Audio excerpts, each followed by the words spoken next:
Hello and welcome. I'm Bryant, and today's topic is the right to carry concealed weapons. In 1771, the Congress of the United States of America adopted the Second Amendment, the right for people to bear arms, and militia to stand defense against any army. Nearly for 227 years, the average American citizen still lacks the formal training necessary to operate a firearm under extreme pressure should they encounter a gun battle. But by state laws, many law abiding citizens are allowed to conceal carry a weapon after only having complete a required 8-hour classroom training and range time to satisfy a certified instructor that they are capable of operating a weapon in order to receive their concealed carry permit. Now ask yourself, do you really feel safe knowing that bit of information? Is it possible that these individuals could be more of a danger than the person robbing a store or another citizen? Let's take a minute and watch a video by CNN senior legal advisor Jeffrey Toobin. The Second Amendment may be the single most mysterious part of the Constitution. It's an ungrammatical sentence. It refers to militias, which don't even exist anymore, and it's been the subject of an intense controversy. The Second Amendment has two parts. The first part talks about state militias.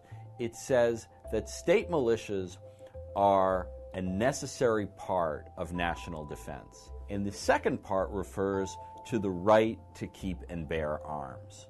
The question of how the two relate is something people are still debating. Militias were effectively how the United States raised armies in the early days of the Republic. There were essentially more or less volunteer forces of young men who fought for their states and fought for the country in what were called militias. Starting about 20 years ago, a lot of conservatives, especially in the National Rifle Association, started to say, look, the Second Amendment has been misinterpreted by the courts. It is not just about state militias. It's about individuals' right to keep and bear arms. And the National Rifle Association, academics associated with it, other academics started writing and arguing for an individual right to keep and bear arms.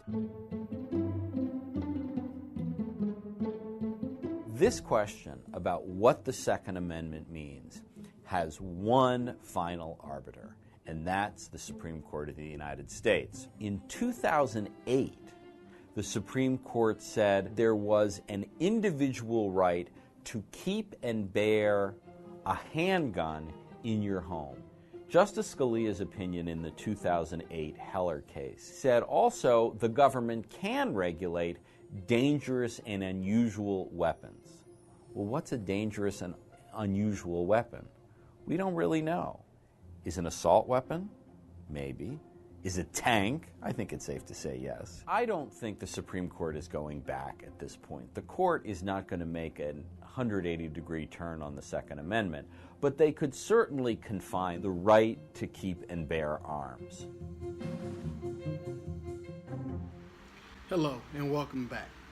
So let's agree to disagree with the information that I provided you with is correct.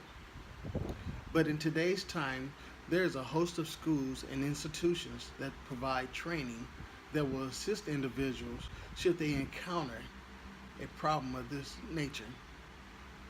Therefore, I believe we can place this finding to bed and allow law-abiding citizens to continue to carry concealed weapons.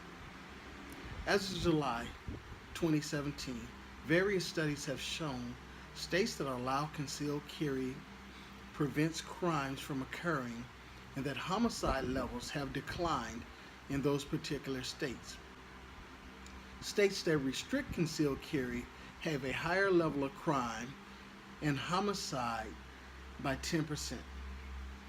In the state of Florida, experts claim that crime committed by gun owners with a permit has shown a consistent rate of 0.02% and that their national homicide rate is well below 4%. Research has shown that violent crimes committed by licensed gun carrier is far less than the general population, and that we stand a better chance of being involved in a car accident rather than shot by a licensed gun owner. This may be true, but in 2016, the overall national homicide rate was 4.7, and there is no true database that tracks violent crimes committed by licensed gun owners with a concealed carry permit. So until states or governments develop a database that tracks homicide committed by licensed gun owners, the data will always be skewed.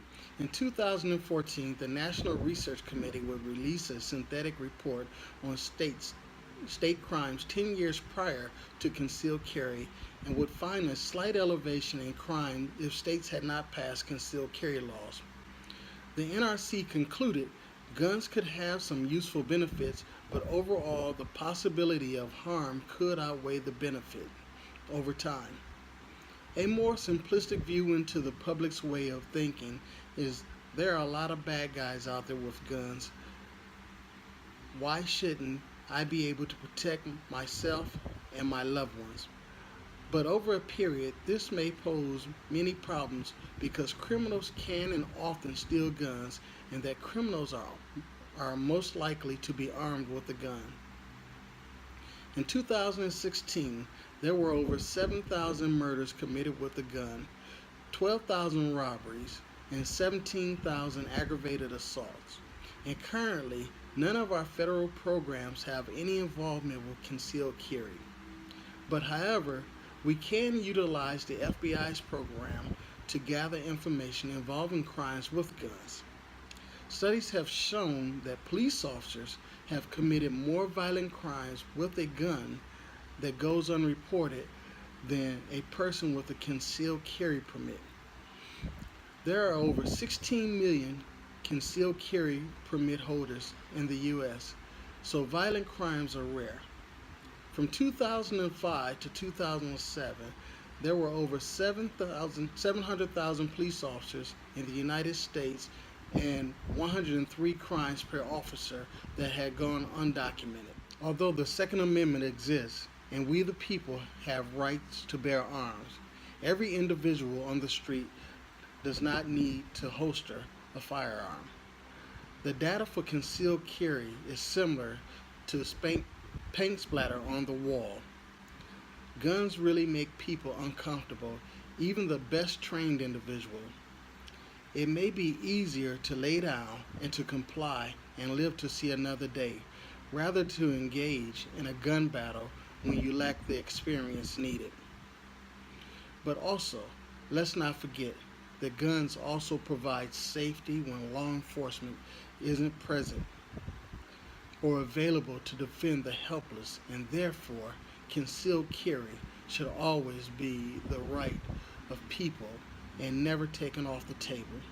For those that are able to legally carry a licensed firearm must always preserve their Second Amendment right to the end of the day. Thank you.